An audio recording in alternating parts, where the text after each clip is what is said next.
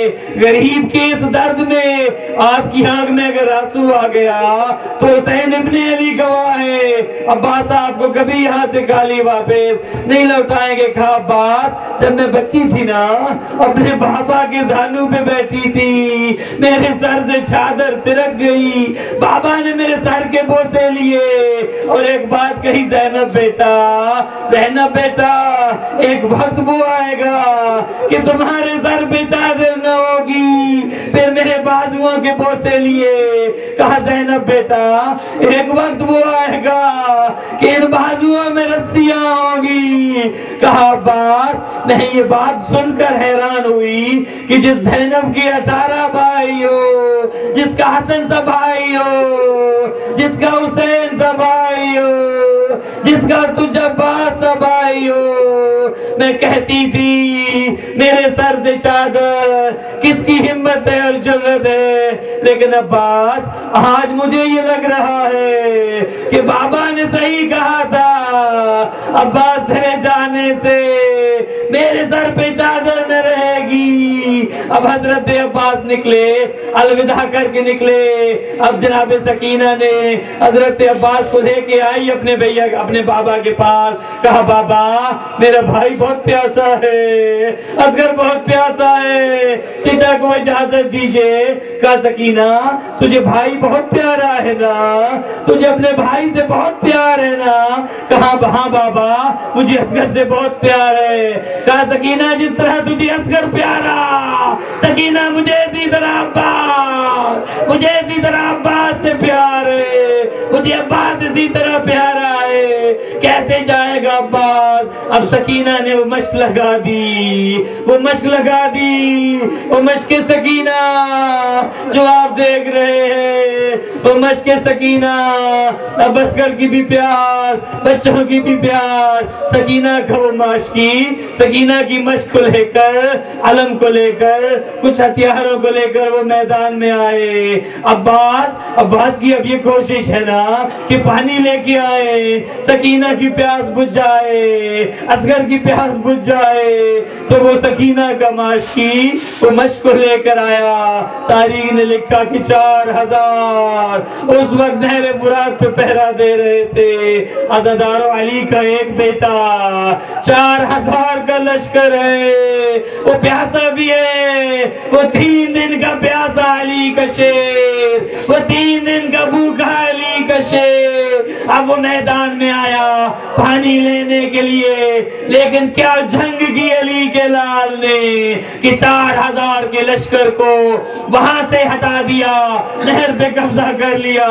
علی کے شیر نے اگر لڑنے کی اجازت ہوتی شاید حالات ہی کچھ اور ہوتے۔ اب نہر پہ آ گئے، نہر پہ آ گئے، اب گھوڑے کو جب پانی میں ڈالا نا، گھوڑے کو پانی میں ڈالا، کہا گھوڑے تو پانی پی لے، تو پی لے۔ اس بے زبان نے اپنی بے زبانی میں کہا مولا میرا سردار بھی باوفا ہے، میرا آقا بھی پیاسا ہے، اور حسین کا گھوڑا بھی پیاسا ہے، میں کیسے پانی پی سکتا ہوں، میں کیسے پانی پی سکتا ہوں۔ اب عباس ابن علی نے، اب مولا نے، اب سرکار وفا نے، اب کربلا کی اس پیاسے نے، اب زینب کی اس ساس نے، اب اصغر کی اس ساس نے پانی لیا نا، پانی لیا اس فرات سے، اپنے چلو میں پانی لیا، پی سکتے تھے نا، لیکن وفا کا کمال، وفا اس کمال پہ تھی، وہ پانی واپس ڈال دیا۔ اتنا کہا یزیدی فوج کو یہی پانی ہے نا کہ جس پہ تم کہتے تھے ہمارا قبضہ ہے، ہم پی تو سکتے ہیں لیکن وفا اجازت نہیں دیتی۔ اب حضرت نے وہاں سے اپنی مشق کو بھرا، اب دل میں یہ آس ہے نا کہ کربلا کے وہ بچے، وہ پیاسے بچے جو ایک خیمے میں کچھ بے جان پڑے ہیں، بچوں کی ہوڑ خشک ہو گئے۔ اب عباس نے اس مشق کو بھرا اور وہ لے کے واپس آ رہے ہیں نا، واپس آ رہے ہیں۔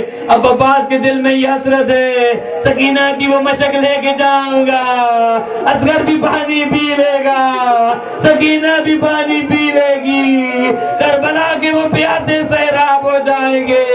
اب حسین کی امید، اب حسین کی کمر کا زور، وہ علی کا لال، وہ علی کا بیٹا کہ جسے حسین کی کربلا کے لیے مانگا تھا علی نے، وہ حسین علی کا شیر بیٹا، اب وہ مشق لے کر واپس آ رہے۔ اب میں کیسے پڑھوں، میں کیسے بیان کروں کہ وہ 2 ہاتھ جو علی کے تھے نا، جنہوں نے اسلام کی مدد کی، اب عباس نے دیکھا 2 اور ہاتھوں کی ضرورت ہے، ابھی اسلام پہ حرف ہے، ابھی حسین ابن علی کو 2 اور ہاتھوں کی ضرورت ہے۔ اب وہ حضرت عباس، وہ حسین کا جانثار، وہ پانی لے کے آ رہے ہیں، کسی ظالم نے وہار کیا، حضرت کا دایاں بازو کھلم ہوا، میری جان قربان آپ کی وفاؤں پہ آقا۔ اس مشق کو لیا، اپنے بائیں کندھے پہ لگایا، کتنی وفا کی کس کمال پہ ہے عباس، اپنے دائیں کندھے پہ لگایا کہ ظالم کی نظر تھی، ظالم نے ایک اور وار کیا، اب حضرت کا بایاں بازو کلم ہوا، میری 1000 جان قربان، سکینہ کی اس معاشقی بے وفا کا کمال۔ اب دیکھا نہ کہ بازو نہیں ہے، مشق کے ان تسموں کو اپنے دانتوں میں لیا، اب عباس جھک گئے نا اس مشکیزے پہ، اپنے گھوڑے پہ جھک گئے، مشق کو نقصان نہ ہو، پانی کو نقصان نہ ہو، عباس کی جان جاتی ہے تو جائے۔ سکینہ کا پانی خیام میں پہنچے کہ اتنے میں ایک ظالم نے کیسا ظلم برا تیر مارا، وہ تیر مشق میں میں لگا، اب پانی نے بہنا شروع کر دیا۔ عزادارو سنو گے وہ پانی جو عباس سکینہ و اصغر کے لیے لے کے جا رہے تھے نا، اس پانی کا بہنا تھا۔ عباس کی آس بہ گئی، عباس کی آس بہ گئی۔ ایک اور ظالم نے تیر مارا، حضرت کی آنکھ میں لگا۔ اب ایک ملعون نے، میں کیسے پڑھوں اور آپ کیسے سنیں گے؟ آپ کی آنکھوں میں اگر اب بھی آنسو نہ ہو، اس بی بی سے مدد مانگیں۔ اے بی بی زینب، آپ کے بھیا عباس کا گریہ ہے، آپ کے بھیا عباس کی شہادت ہے، اس مولا کی، اس عباس کی کہ جس کے بازو کٹ چکے، اب بازو نہیں ہے، بازو نہیں ہے، آگ میں تیر لگ چکا، پانی بھی بہ گیا۔ اب ایک ظالم نے اتنا وزنی گرز مارا، میں کیسے بیان کروں، ایک گرز کا لگنا تھا۔ اب حضرت عباس زین فرس پہ نہ سنبھل سکے، اب ولی کا شہر بیٹا، اب پانی بھی بہ چکا، اب زین پہ نہ سنبھل سکے، زمین پہ آئے۔ لیکن میں یہاں پہ آپ سے ایک سوال کروں گا، مجھے بتائیے عزادارو، جب کوئی شہید زین سے زمین پہ آتا ہے تو بازوؤں کا سہارا لیتا ہے نا؟ زینب کے اس بھائی کے بازو تو نہ رہے، کیسے زمین پہ آیا ہوگا؟ ولی کا لال، ام البنین کا لال، وہ کیسے زمین پہ آیا ہوگا؟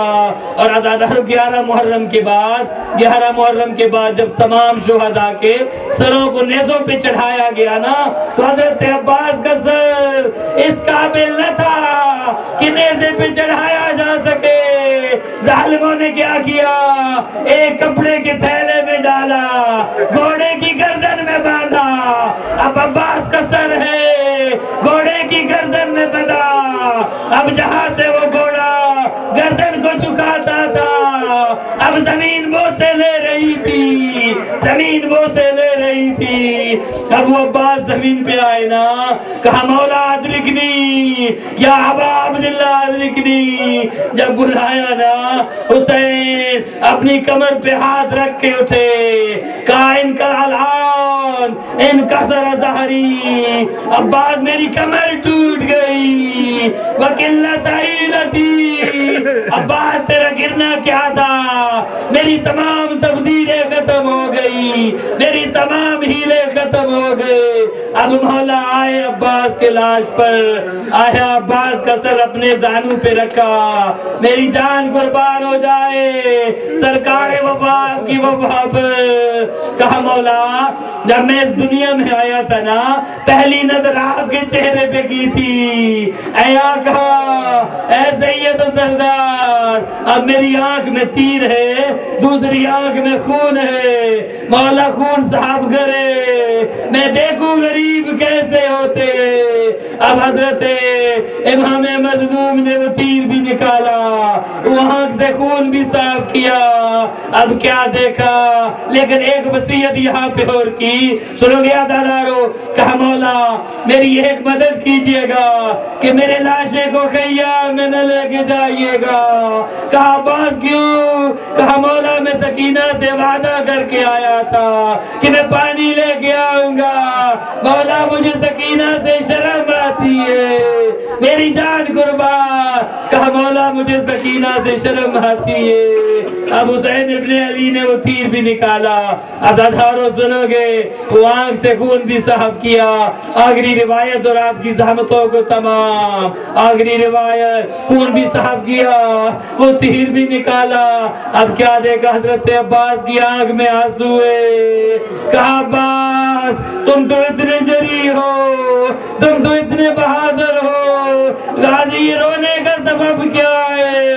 کہا مولا آقا رونا اسی بات پہ کہ جب اکبر نے زین کو چھوڑا، آپ کو آواز دی تو آپ آئے، مولا جب قاسم کے ٹکڑے آپ آئے، آپ نے اٹھایا، اور محمد کو اٹھایا، مولا اب غریب، اب خادم گرا نا، غلام گرا، آپ آئے، مولا اس بات پہ رو رہا ہوں، ابھی کچھ ہی دیر کے بعد جب آپ زمین پہ آئیں گے، مولا جب آپ آئیں گے، نہ میں آؤں گا، نہ اکبر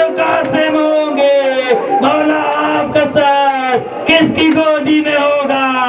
میں کہوں گا ابوالفضل عباس سرکار وفا، آپ نے حد کر دی مولا، آپ نے حد کر دی، وفا کی کمال کر دی مولا۔ شاید وہ ایک بی بی آ جائے کہ جو آ کے کہے اسے میرا لال میں نے تو تجھے چکیاں پیس پیس کے پالا تھا، میں نے تجھے چکیاں پیس الا لعنت اللہ علی القوم الظالمین وسیعلم اللہ